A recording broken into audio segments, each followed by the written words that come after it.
कल्पना कीजिए, शादी का मंडप सजा हुआ है, 200 मेहमान इंतजार कर रहे हैं, दूल्हा स्टेज पर बैठा है, पंडित मंत्र पढ़ रहा है और तभी दुल्हन कहती है, मैं ये शादी नहीं कर सकती। क्या हुआ था उस रात? क्यों एक सफल, पढ़ी लिखी, करोड़ों कमाने वाली लड़की अपनी ही शादी से पीछे हट गई? क्या वह किसी और से प्यार करती थी? क्या उसका अतीत वापस लौट आया था? या उसे आखिरी पल में एहसास हुआ कि वो अपनी जिंदगी की सबसे बड़ी गलती करने जा रही है? ये कहानी है राधिका मेहता की। IIM topper, investment banker, strong, independent, successful. लेकिन क्या सच में? क्योंकि कभी कभी सबसे मजबूत दिखने वाले लोग अंदर से सबसे ज्यादा टूटे हुए होते हैं। और इस शादी में सिर्फ एक रिश्ता नहीं टूटने वाला था, टूटने वाली थी एक सोच। तो आइए जानते हैं, आखिर उस दुल्हन ने मंडप में ना क्यों कहा? तो चलिए शुरू करते हैं वन इंडियन गर्ल की कहानी। ये कहानी है राधिका मेहता की, एक ऐसी भारतीय लड़की की जो साधारण नहीं है। वो पढ़ाई में टॉपर है, करोड़ों कमाती है, अपने फैसले खुद लेती है, लेकिन फिर भी वह उलझी हुई है।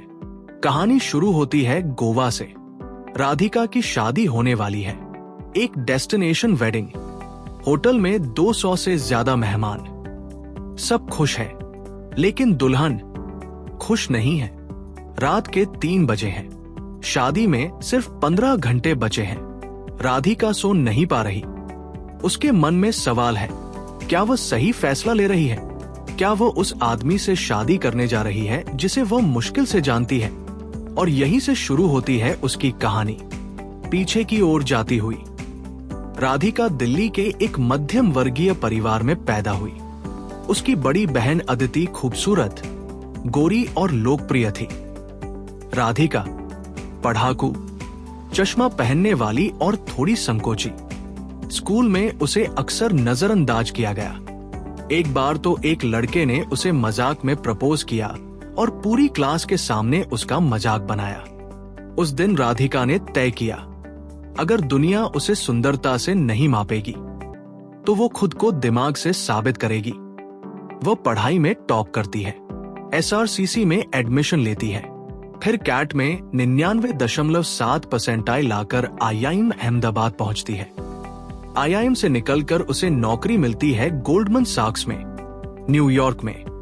सालाना सैलरी $1,20,000। उसकी मां को चिंता है, इतना कमाने वाली लड़की से कौन शादी करेगा? लेकिन राधिका के लिए करियर प्राथमिकता है। वो न्यूयॉर्क चली जाती है। आईआईएम के दिनों में उसकी मुलाकात होती है देबाशीष उर्फ देबू से। देबू एक सादा, समझदार लड़का है। दोनों करीब आते हैं। राधिका पहली बार प्यार महसूस करती है, लेकिन समस्या तब आती है जब देबू को लगता है कि राधिका उससे ज्यादा महत्वाकांक्षी है। राधिका का न्यूयॉर्क जाना, बड़ी सैलरी, करियर फोकस देबू को असुरक्षित महसूस कराता है। एक दिन देबू कह देता है, तुम बहुत एम्बिशियस हो, मुझे ऐसी लड़की नहीं चाहिए। राधिका टूट जाती है।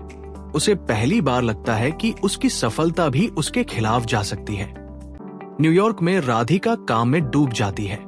दिन रात काम, पैसा, प्रमोशन, लेकिन दिल खाली है।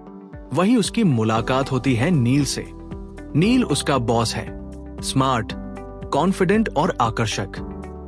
दोनों के बीच आकर्षण बढ़ता है। राधिका एक रिश्ते में पड़ती है जो शारीरिक भी है और भावनात्मक भी। लेकिन नील शादीशुदा है। राधिका को लगता है कि वह सिर्फ एक विकल्प है। जब नील अपनी पत्नी के पास लौट जाता है, राधिका फिर टूट जाती है। अब उसे महसूस होता है वो करियर में सफल है, लेकिन रिश्तों में असफल।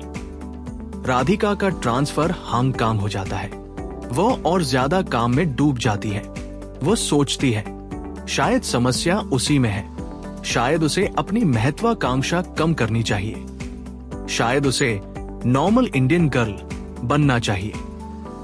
आखिरकार वो परिवार के दबाव में अरेंज मैरिज के लिए तैयार हो जाती है। बॉय है, ब्रिजेश गुलाटी सैन फ्रांसिस्को में काम करता है, सॉफ्टवेयर इंजीनियर। ब्रिजेश अच्छा है, सभ्य है, पर राधिका के दिल में कोई चिंगारी नहीं है। फिर भी वो मान जाती है। क्यों? क्योंकि वो थक चुकी है, क्योंकि उसे लगता है कि शायद नॉर्मल जिंदगी ही सही है। कहानी फिर से गोवा लौटती है। शादी से पहले अचानक दो लोग और वहां पहुंच जाते हैं। देबू और नील दोनों उससे मिलना चाहते हैं। देबू कहता है, मैंने गलती की थी, मैं तुम्हें वैसे ही चाहता हूं जैसी तुम हो। नील कहता है, मैंने अपनी शादी खत्म कर दी है, मैं तुम्हारे बिना नहीं रह सकता। अब राधिका के सामने 3 रास्ते हैं, देबू, नील या ब्रिजेश। लेकिन असली सवाल यह नहीं है कि वह किसे चुने। सवाल यह है, क्या वो खुद को चुनेगी? शादी के दिन मंडप सजा है, मेहमान बैठे हैं, राधिका खड़ी है और वह सोचती है, क्या मैं ये शादी सिर्फ इसलिए कर रही हूं क्योंकि समाज चाहता है?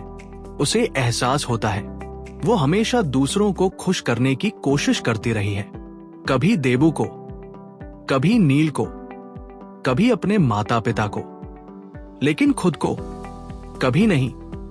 और उसी पल वो फैसला करती है, वो शादी तोड़ देती है। राधिका किसी पुरुष को नहीं चुनती, वो खुद को चुनती है। वो समझती है कि एक लड़की की पहचान उसकी सैलरी से नहीं, उसकी शादी से नहीं, उसकी सुंदरता से नहीं, उसकी पहचान है उसकी आजादी, उसका आत्मसम्मान, उसका आत्मविश्वास। ये कहानी सिर्फ एक लड़की की नहीं है, ये उन सभी भारतीय लड़कियों की कहानी है जो सपने देखती है, जो सफल होना चाहती है, लेकिन समाज की अपेक्षाओं में उलझ जाती है। ये सवाल उठाती है, क्या एक महत्वाकांक्षी लड़की अच्छी लड़की हो सकती है? क्या वो करियर और प्रेम दोनों पा सकती है? क्या उसे हमेशा समझौता ही करना होगा? ये कहानी है एक ऐसी लड़की की जिसने दुनिया से नहीं, खुद से लड़ना सीखा, और जब उसने खुद को चुना तभी वो सच में आजाद हुई। कभी कभी जिंदगी हमें 2 रास्तों के बीच खड़ा कर देती है। एक रास्ता वो होता है जिसे दुनिया सही कहती है, और दूसरा जिसे चुनने की हिम्मत बहुत कम लोग कर पाते हैं। राधिका ने भी वही किया, जो आसान नहीं था, जो सुरक्षित नहीं था, लेकिन जो सच्चा था। उसने किसी लड़के को नहीं चुना, उसने किसी रिश्ते को नहीं चुना, उसने चुना खुद को। क्योंकि आखिर में शादी से बड़ी चीज है आत्मसम्मान, प्यार से बड़ी चीज है आत्मस्वीकृति, और समाज से बड़ी चीज है अपनी आवाज। हर लड़की परफेक्ट नहीं होती, हर लड़की सीधी सादी नहीं होती। कुछ लड़कियां सवाल पूछती हैं, कुछ सपने देखती हैं, और कुछ अपने सपनों के लिए खड़ी भी हो जाती हैं। अगर आप भी कभी किसी मोड़ पर खड़े हो जहां पूरी दुनिया एक दिशा दिखा रही हो और आपका दिल दूसरी, तो याद रखिए, गलत रास्ता वो नहीं होता जो अलग हो। गलत रास्ता वो होता है जिस पर चलते हुए आप खुद को खो दे।